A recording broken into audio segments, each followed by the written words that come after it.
71º dia da nossa jornada da leitura bíblica, e hoje nós vamos continuar na leitura da carta aos Hebreus, lendo os capítulos 7, 8 e 9.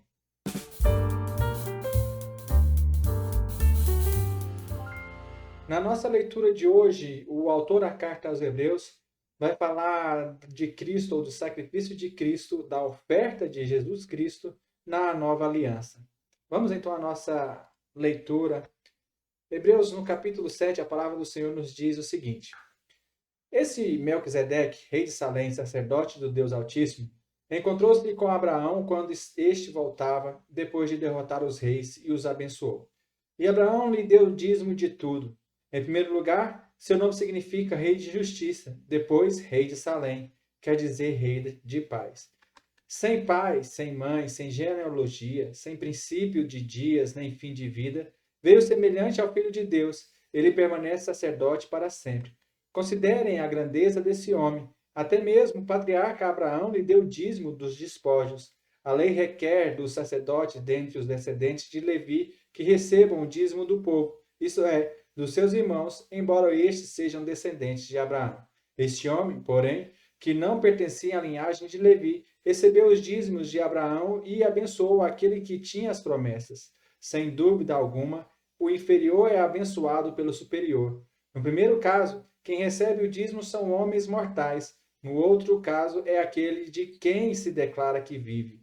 Pode-se até dizer que Levi, que recebe os dízimos, entregou-os por meio de Abraão, pois quando Melquisedeque se encontrou com Abraão, Levi ainda estava no corpo do seu antepassado. Se fosse possível alcançar a perfeição por meio do sacerdócio levítico, pois em sua vigência o povo recebeu a lei, porque havia de ainda necessidade de se levantar outro sacerdote, segundo a ordem de Melquisedeque e não de Arão? Pois quando há mudança de sacerdócio, é necessário que haja mudança de lei. Ora, aquele de quem se dizem essas coisas pertencia a outra tribo, da qual ninguém jamais havia servido diante do altar, pois é evidente que nosso Senhor, descendente de Judá, tribo do qual Moisés nada fala quanto ao sacerdócio.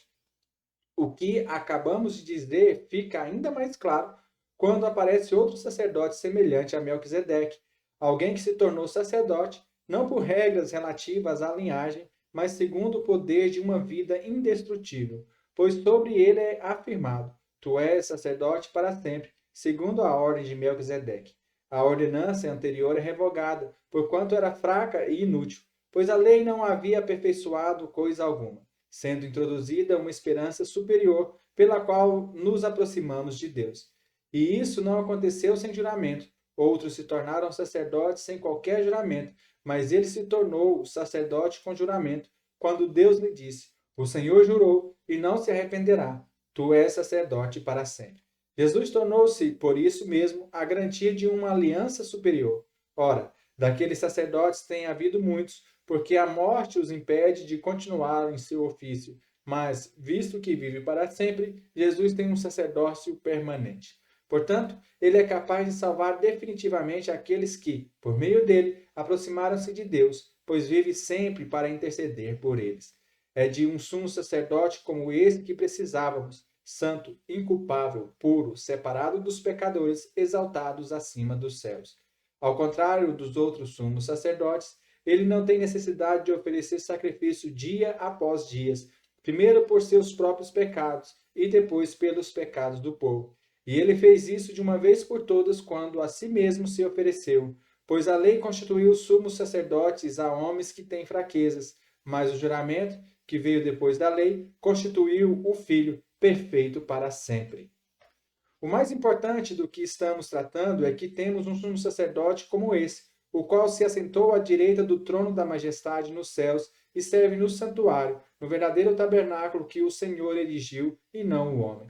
Todo sumo sacerdote é constituído para apresentar ofertas e sacrifícios, e por isso era necessário que também este tivesse algo a oferecer. Se ele estivesse na terra, nem seria um sumo sacerdote, visto que já existem aqueles que apresentam as ofertas prescritas pela lei. Eles servem num santuário que é cópia e sombra daquele que está nos céus, já que Moisés foi avisado quando estava para construir o tabernáculo. Tenha cuidado de fazer tudo segundo o modelo que lhe foi mostrado no monte. Agora, porém, o ministério que Jesus recebeu é superior ao deles, assim como também a aliança da qual ele é mediador é superior à antiga, sendo baseada em promessas superiores. Pois se aquela primeira aliança fosse perfeita, não seria necessário procurar lugar para outra. Deus, porém, achou o povo que em falta e disse: Estão chegando os dias, declara o Senhor, quando farei uma nova aliança com a comunidade de Israel e com a comunidade de Judá. Não será como a aliança que fiz com os seus antepassados, quando os tomei pela mão para tirá-los do Egito, visto que eles não permaneceram fiéis à minha aliança, e eu me afastei deles, diz o Senhor. Esta é a aliança que farei com a comunidade de Israel depois daqueles dias, declara o Senhor. Porei minhas leis em suas mentes e as escreverei em seus corações. Serei Deus deles e eles serão o meu povo. Ninguém mais ensinará ao seu próximo, nem ao seu irmão, dizendo: Conheça o Senhor, porque todos eles me conhecerão, desde o menor até o maior. Porque eu lhes perdoarei a maldade e não me lembrarei mais dos seus pecados. Chamando nova esta aliança, ele tornou antiquada a primeira, e o que se torna antiquado é envelhecido, está a ponto de desaparecer. Ora, a primeira aliança tinha regras para a adoração e também o tabernáculo terreno. Foi levantado um tabernáculo. Na parte da frente, chamada Lugar Santo, estava o candelabro, a mesa e os pães da presença. Por trás do segundo véu havia a parte chamada Santo dos Santos, onde se encontrava o altar de ouro para o incenso e a arca da aliança, totalmente revestida de ouro. Nessa arca estava o vaso de ouro contendo o maná e a vara de Arão que floresceu e as tábuas da aliança. Acima da arca estavam os querubins da glória, que com sua sombra cobria a tampa da arca. A respeito dessas coisas, não cabe agora falar detalhadamente. Estando tudo assim preparado, os sacerdotes entravam regularmente no santo lugar do tabernáculo para exercer o seu ministério. No entanto, somente o sumo sacerdote entrava no Santo dos Santos, apenas uma vez por ano, e nunca sem apresentar o sangue do sacrifício, que ele oferecia por si mesmo e pelos pecados que o povo havia cometido por ignorância. Dessa forma, o Espírito Santo estava mostrando que ainda não havia sido manifestado o caminho para o Santo dos Santos enquanto ainda permanecia o primeiro tabernáculo. Isso é uma ilustração para os nossos dias, indicando que as ofertas e os sacrifícios oferecidos não podiam dar ao adorador uma consciência perfeitamente limpa. Eram apenas prescrições que tratavam de comida e bebida e de várias cerimônias de purificação com água. Essas ordenanças exteriores foram impostas até o tempo da nova ordem. Quando Cristo veio como sumo sacerdote dos benefícios agora presentes, ele adentrou o maior e o mais perfeito tabernáculo, não feito pelo homem, isto é, não pertencente a essa criação. Não por meio de sangue de bodes e novilhos, mas pelo seu próprio sangue, ele entrou no Santo dos Santos, uma vez por todas, e obteve eterna redenção. Ora, se o sangue de bodes e touros e as cinzas de uma novilha espalhadas sobre os que estão cerimonialmente impuros os santificam de forma que se tornam exteriormente puros, quanto mais então o sangue de Cristo, que pelo Espírito Eterno se ofereceu de forma imaculada a Deus, purificará a nossa consciência de atos que levam à morte, de modo que sirvamos ao Deus vivo. Por essa razão, Cristo é o mediador de uma nova aliança para que os que são chamados recebem a promessa da herança eterna, visto que ele morreu como resgate pelas transgressões cometidas sob a primeira aliança. No caso de um testamento, é necessário que comprove a morte daquele que o fez, pois um testamento só é validado em caso de morte, uma vez que nunca vigora enquanto está vivo aquele que o fez. Por isso, nem a primeira aliança foi sancionada sem sangue. Quando Moisés terminou de proclamar todos os mandamentos da lei a todo o povo, levou o sangue de novilhos e de bodes, juntamente com água, lã vermelha e ramos de isopo, e aspergiu o próprio livro e todo o povo, dizendo: Este é o sangue da aliança que Deus ordenou que vocês obedeçam. Da mesma forma, aspergiu com o sangue o tabernáculo e todos os utensílios das suas cerimônias. De fato, segundo a lei, quase todas as coisas são purificadas com sangue, e sem derramamento de sangue não há perdão.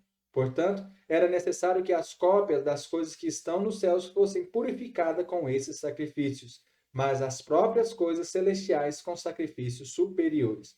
Pois Cristo não entrou em santuário feito por homens, uma simples representação do verdadeiro. Ele entrou no próprio céu para agora se apresentar diante de Deus em nosso favor.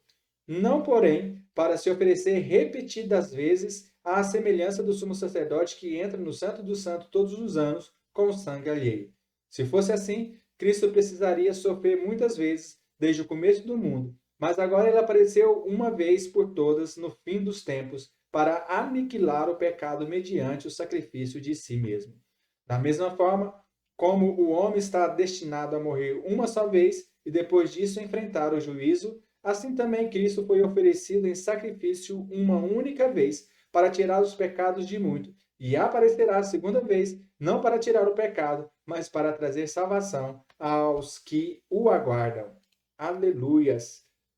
Cristo morreu apenas uma vez para nos trazer a salvação. E esse único sacrifício é suficientemente poderoso para mudar toda uma vida de transgressão, para apagar toda uma vida de iniquidades e para dar uma nova vida agora em santidade e em obediência ao Deus Todo-Poderoso.